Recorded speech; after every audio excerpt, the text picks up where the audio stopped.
I think when you find yourself on a cliff, the scary part is, you feel the dangling. I think that's when the things that we thought was never possible happen, because what else do we have to risk? And I think we're in that kind of moment.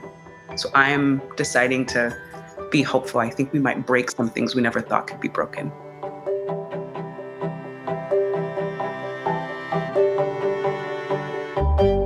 Tanisha McCarris is a Black feminist from the United States. She brings over 15 years of experience advocating for racial, gender, and youth justice in social movements, in organizations, and philanthropic institutions. And one of her primary roles is as a co founder of the Black Feminist Fund. And Tanisha, I would love to start there.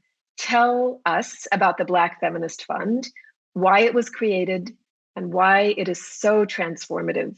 So the moment you and anyone asks me about the Black Feminist Fund, and I mean it sincerely, my heart jumps a bit. And I'll tell you a little bit about why. So back in 2013, where most important conversations and decisions and radical world-changing things happen, it was at a kitchen table with my dear friend and colleague in the work, Hakima Abbas. And we were both frustrated and concerned about how difficult it was to move resources to our movements, and specifically for Black women to move resources to our work in ways that acknowledged and understood our full humanity. And we spent, I think, hours that day just like dreaming up what a vehicle would look like that would move resources to Black women's work. We spent 8 years deciding to say that this does not have to be an alternative universe. We can actually build a vehicle that would move resources to Black feminists in ways that not just understood their humanity or the power of movements and what it can do to transform societies, but really move resources in ways that felt like we loved them, and move resources that were in solidarity. And so we spent 8 years taking a dream seriously, and now here we are. It's actually in the world. That's pretty amazing. I would love to hear you outline your definition of Black feminism and why it matters to be supported as its own school of thought, right? A lens that is influencing many of the social movements today. So tell me, how would you define Black feminism? Black feminism is my church. And so, so if I get a little too preachy, take me there. I know that's right.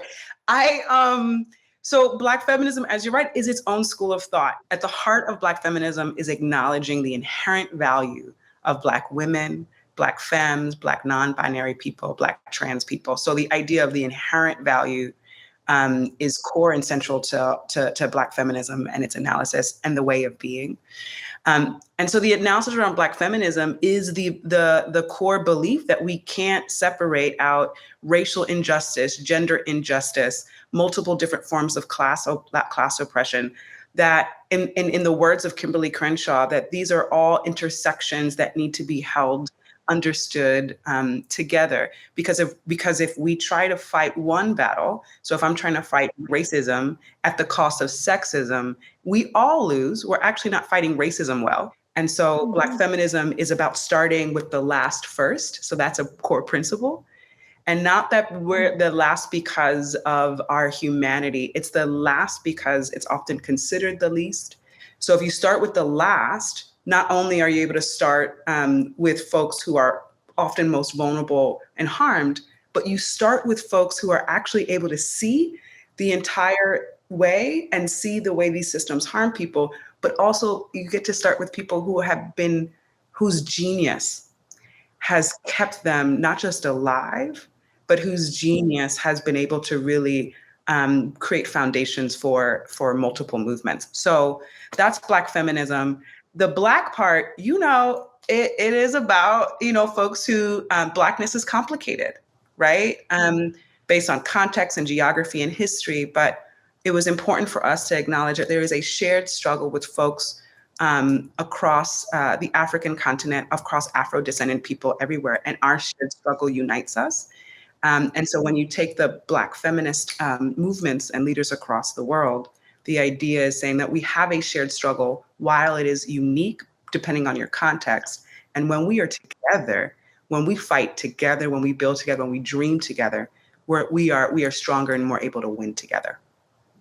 That is so profound and so eloquent. And now, for a second, to the way the Black Feminist Fund is going to operate, Yeah. because you will also be funders. Yeah.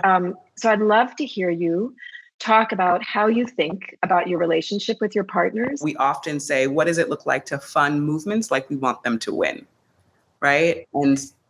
And if we want movements to win, we know that it takes a long time to build power, to strategize, to vision, to organize, to mobilize, to build bases. And so one of the ways that we are hoping to do that in the structure of how we want to move and just redistribute resources is by long-term core flexible support. Our ultimate goal is to get to the place where we can give grants to organizations in 8-year cycles. The second is, one of the things that we are hopeful for, and it's a part of a Black feminist principle, is that we want to disrupt the concentration of even decision making on how resources get moved. Mm-hmm. So as we democratize decision making, that means a lot of people have to be involved in the process. And so we have a board, we call it the Movement Leadership Council. They're Black feminist movement leaders from around the world. They're going to help us think through and be in conversation around priorities. What a standard to set for the field to think the way you're thinking. I love that. And I think that the idea is that the Black Feminist Fund will move resources to movement partners, but our real job is to, one, not be permanent, like not for ever and ever. Well, it is to for long enough. for long enough. Like, yeah, but we ain't going away for a little while.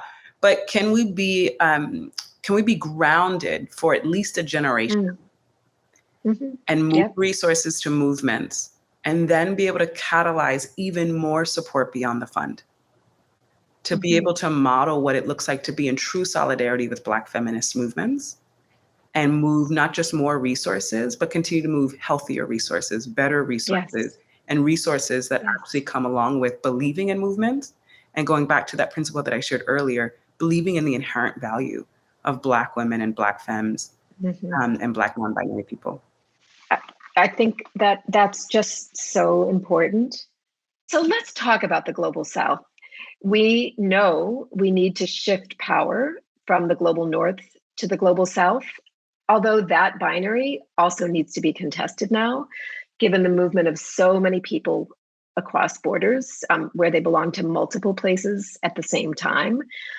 But how is the growing diversity of the Global South contributing to advancing movements for social justice and rights and opportunity? Movements and leaders and Black feminists in the Global South have been generous to, one, support my own learning and support the learning of a lot of us around the world. So I just honor them. Because the Black Feminist Fund would not be possible without Black feminists in the Global South, period. Whether it's the organizing and activism happening in Ghana and in Nigeria, organizing happening in South Africa, whether it's organizing happening by Black feminists across Latin America, that some of the most creative and genius approaches is coming out of the Global South. Black feminists in the United States are challenged by thinking about how we address and respond to state violence, how we keep folks safe from patriarchal violence and harm, and the models around what safety can look like and what peace can look like. We are looking to our sisters and siblings in the Global South who have incredible experience at creating and innovating and responding to multiple forms of violence, but also responding to multiple forms of brilliance. And I will tell you that we are looking to the Global South for leadership and direction, because some of the most thoughtful and creative models and possibilities is coming out of the Global South. Those are going to be really, really important transfers of knowledge and sharing, I think, of expertise and insight. So I want to ask you a last question. What makes you hopeful? What keeps you going? My family. My great-grandmother's memory Black feminists, the Black Feminist Fund team. And I find myself to be more hopeful than I've ever been, because I think it's in moments of fear that we see what we're made of. And I am finding that in moments of fear and uncertainty, that I am seeing many of us rise to an occasion. And I've seen it, we've seen it around the world. And while I don't want my hope to be rooted in pain or struggle, that's not what I'm saying. My hope is rooted in people who find beauty and possibility, even when it's hard. That's what's giving me hope. I think when you find yourself on a cliff, the scary part is, you feel the dangling.